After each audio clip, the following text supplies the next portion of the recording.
Hey, what's up, YouTube? Welcome back. I am Itepu of the Place to Be Reviews, back for another video. Today, we talked about D23 and the Star Wars side of it. Now let's take a sip of water for the working man here right at the start of this video, because I just got done recording another one. I don't have the Place to Be Reviews logos on here yet. I'm sorry. A lot of stuff going on. Moon Knight, She-Hulk are headed to Disney Plus, and all the other marmalade, Lady Marmalade. Marvel streaming news from D23. This is io9gizmodo.com. We come from the future, much like Mike Zero. They are the epitome of garbage tier journalism, but this article came out last night, 8 p.m., and this iteration of Jennifer Walters is just... she's yummy. I'm not gonna lie, man. If they could translate that to the Disney Plus service, yeah. Anyway, Moon Knight, She-Hulk, and WandaVision sure sounds wonderfully wacky. Here's a roundup of everything we learned at tonight's action-packed D23 Disney Plus panel at the Expo. Moon Knight is coming for real this time, that's what she said. Back in 2015, there were rumors that the character would be introduced to Marvel's stable of Netflix shows via a backdoor pilot episode, much like the studio did with The Punisher on Daredevil. Of course, that never happened, and the Marvel Netflix experiment is no more. But the idea clearly lingered, and now the show is heading for Disney Plus. Let's see the tweet. Just announced at the D23 Expo, Moon Knight is the original series from Marvel Studios, only on Disney Plus, where 10 people will watch it. So, what's Moon Knight all about? A former boxer and U.S. Marine, Mark Spector left the military to become an international mercenary. But when a mission gone wrong in Egypt left him betrayed and bleeding out in an archaeological dig site, followers of the ancient god Khonshu offered a Spectre up to their deity, who granted him a second chance at life, as well as an enhanced strength and durability, which Spectre took to become the vigilante crime fighter, Moon Knight. I have no idea who Moon Knight is. I didn't read the comics. I have no fucking clue. Also getting her own series, She-Hulk. Like Moon Knight, the announcement offered zero additional information, so feel free to start your dream casting engine right now.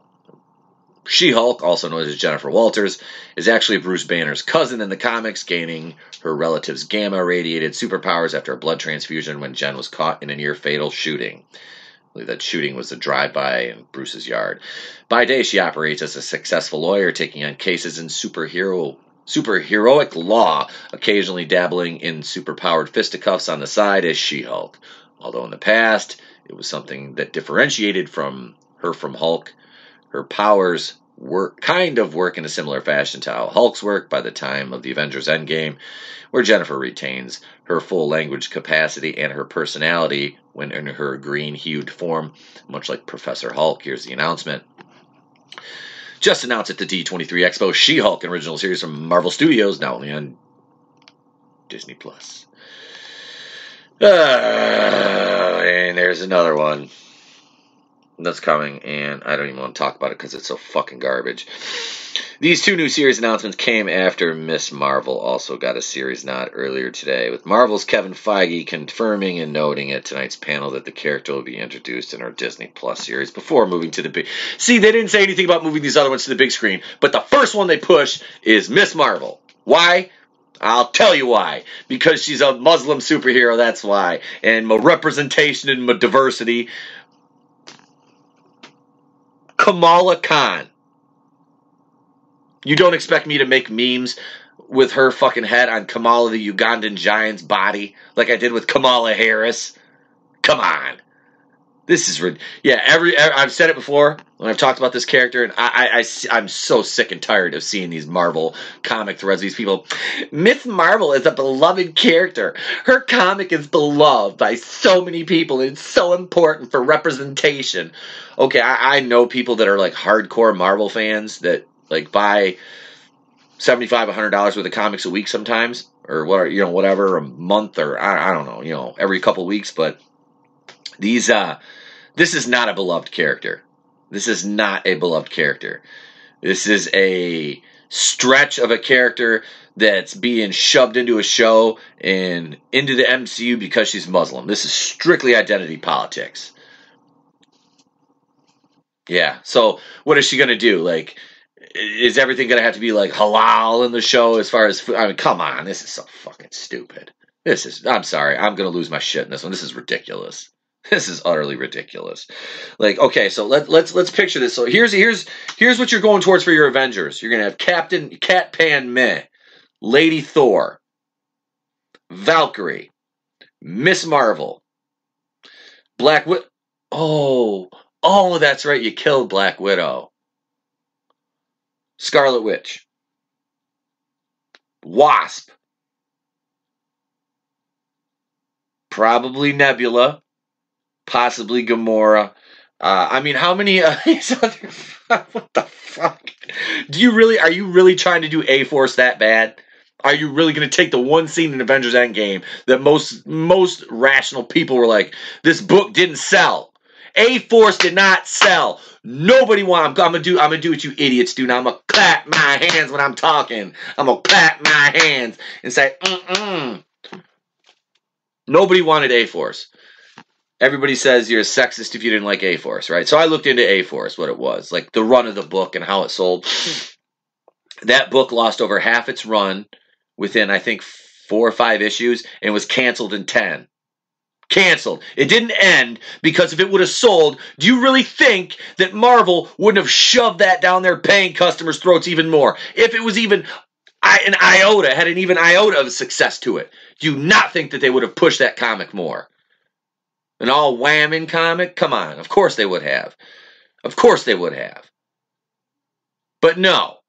Nobody wanted it. I heard this about the Thor, the Jason Aaron's Lady Thor run. She's not the Mighty Thor. She's Lady Thor. Thor is not a goddamn title. It is a name. I am so sick and tired of these gender swaps.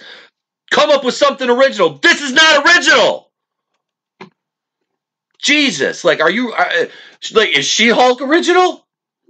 Well, hey, look, this is a tentpole character. So here's what we do. These are Disney. This is the Disney writer's room.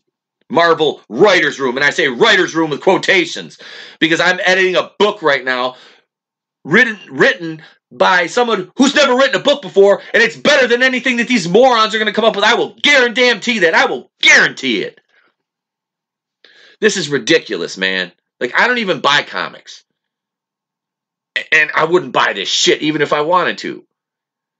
Like, really? Come up with a new character. You gender swap Captain Marvel. That used to be a guy. You gender swap this. You gender swap that. You race swap this. I don't care if the characters are white. That's not what I'm saying. Come up with original characters. Don't. Kevin Feige is the master of the long con. I've said this before, and I will say it again, and I will keep saying it. He honey-dicked us for 11 years with great MCU movies except for one. All right? Except for one.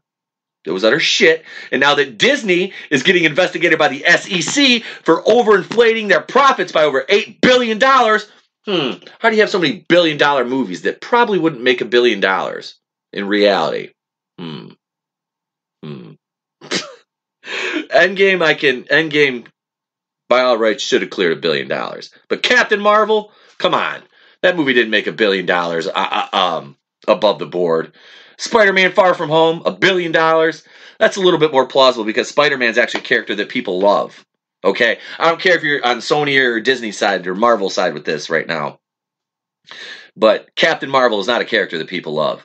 Hell, I was shopping yesterday with my son. I'm in Walmart, and I see all these, they still got the back to school stuff up because a lot of schools haven't started yet. And there's backpacks. And all these backpacks are like picked over, except the Captain Marvel ones. I wish I would have taken a picture. I'll do it next time I go back. Because I guarantee you it'll be just like the Captain Marvel t-shirts that I took a picture of that sat on the rack without moving for a month.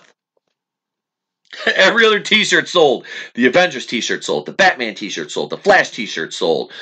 What else was there? There's one, Deadpool. Those all sold. The only ones that didn't sell were the Captain Marvel ones. The same thing with the action figures.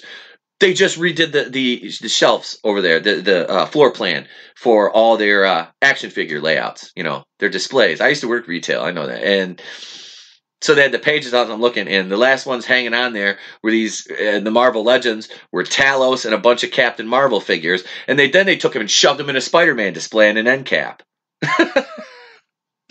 So before I went off on this tangent, let's get back to this article.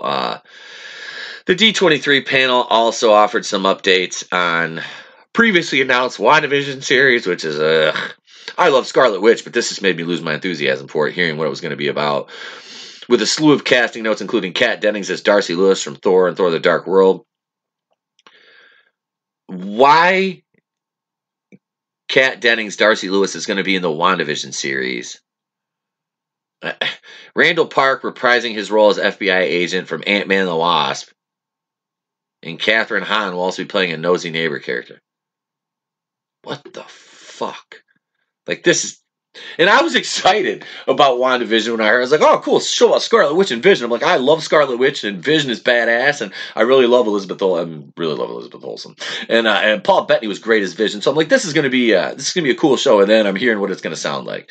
So let's see. The cast of WandaVision, including stars Elizabeth Olsen and Paul Bettany, took the stage with an appropriately off-kilter presentation that makes a bit more sense when you bear in mind how Wanda Maximoff and her synthezoid lover are no strangers to domestic suburban life in Marvel Comics. See, I don't read the comics, I don't. Feige explained that while WandaVision will definitely be an MCU epic, he also said that the series will feature strong sitcom influences, specifically the name dropped the Dick Van Dyke Show, which is interesting. He name dropped the Dick Van Dyke Show. Oh, God. Yeah, that was like around my parents' age growing up. While Wanda's getting the top billing, the old-timey nuclear family energy will apparently define WandaVision. Sounds like it's taking inspiration from Tom King's Vision series, where the phasing Avenger attempted to start a normal life with the family he builds to live in his Virginia home. The series had its comedic moments, but in the end, things end up getting weird and horrific, which seems to be exactly what Marvel's going for with WandaVision. And a little more casting news, this time from Falcon and Winter Soldier, which Feige said will offer a deeper dive into their past as well as their post-Endgame presence. Sharon Carter, Emily Van Camp, who played the character in Captain America, the Winter Soldier, and Civil War, will appear. She's yummy. And she's beautiful, man. That woman is beautiful. She was in that show Revenge, too. As will the new to the MCU character John Walker, also known as the U.S. Patriot, played by Wyatt Russell. Now, I have read about him, just basically filling in blanks and stuff that they've mentioned, referencing comics. I had no idea who that was. What did they say? Wait, did they say U.S. Patriot? He was supposed to be, it was the U.S. agent in the comics or something like that. I don't know. Finally, there were just a few mentions of the animated What If series. There was Steve Rogers manning some kind of old-school Iron Man suit. He works with none other than Captain Carter. Yes, Haley Atwell is Peggy Carter, taking on the Captain America mantle. She rocks a Union Jack shield, and Winter Soldier fought a Captain America zombie. Yeah, they were talking about Haley Atwell, the Peggy Carter with her glistening biceps, and it's like, she's so small. They show like the cartoon character, and it's like they're afraid to make these women like look strong. It's like they want to promote like strong women, but they still draw them as like they're built like a fucking toothpick. It's so funny to me. It's like, what are you afraid of? Like, and I'm a man saying this. I'm like, you can have this woman, like, you're drawing. This is a cartoon. Like, you can make her look like buff, and we're not going to get mad about it. You don't have to make her look like she's like an anorexic fashion show model with huge boobs and no muscle tone. I mean, this is, that's basically Haley Atwell is, a rack with no muscle. So, I mean, that Agent Carter show, I was watching, I'm like, what is she going to do? Knock him out with her, Anyway. Anyway, I think that's the end of this. Yeah, thank God they didn't. Yeah, okay, so we're done here. But yeah, I'm gonna flip over this right here. If you made Jennifer Walters look like this, there's like 175 female bodybuilders that are also actresses that could probably pull this off, and you wouldn't need to CGI anything. If Jennifer Walters is going to be like green out of character too, you maybe obviously CGI the color, but you wouldn't have to CGI the physique until she like went huge Hulk. If they did like the Berserker thing, but she's just walking around like this, then I'm not going to complain. I mean, you could get what's her name, Brooke She was an extra in Wonder Woman, played one of the Amazons. Brooke Eniche. I don't know how to say her last name, but there's like, I don't know, just go on Instagram, like these CrossFit women. There's a million of them, and there's a lot of them that are actresses too that could pull this off. So it doesn't have to be like Miss Olympia, like Carla Nelson or Linda Murray looking physique. But I mean, let's at least make her look like she's a Hulk, not just this region right. Oh, here I'll use my mouse. Not just this region right here, but these right here too. That's okay. I don't know. There's a lot of guys that do not mind that, and myself being one, not going to complain. But I just want the shows to be good. This whole, I don't know. I don't know. This Marvel Phase 4 was lackluster, and now they're just throwing more shows at it. It's like, you built it up on movies. You built the MCU on movies, and it's like, now that you've got Disney Plus, it's like, oh, we can be cheap as fuck and just do like 7 episodes of a show or whatever, 6, 8 episodes of a show. I don't know. Whatever. We'll see how it goes. I'm more excited for the Star Wars stuff. Let me know what you think in the comments below. Bitch, slap that like button on the way out. Subscribe. Hit the bell for notifications so YouTube doesn't randomly unsubscribe you. I don't know if the algorithms really affect this, channels that are as small as mine yet, but 82 subscribers and growing. Speaking of subscribers, we have a guy with a lot more subscribers than me coming on next Wednesday night with myself, my co-host Monica, and Adam from Raiders of the Lost Flicks. I am speaking of Black Angus Reviews. He will be joining us for all the debauchery on Wednesday night. Tonight, though, Saturday, the 24th, in case you're watching this in the future, we're doing a Miami Connection watch party live over on Raiders of the Lost Flicks channel with the Groovinator. I will be joining him and a cast, a veritable cornucopia of YouTubers to watch Miami Connection in all its glory. Go check out some clips. That movie is available in full on YouTube, though, so you can watch along with us. With that being said, I am Etep Okui. Leave your comments below. Let me know what you think about D23 announcements of Moon Knight, She-Hulk, and Miss Marvel. Let me know. Until then, if I don't see you guys, have a great day. And as always, a pleasant tomorrow.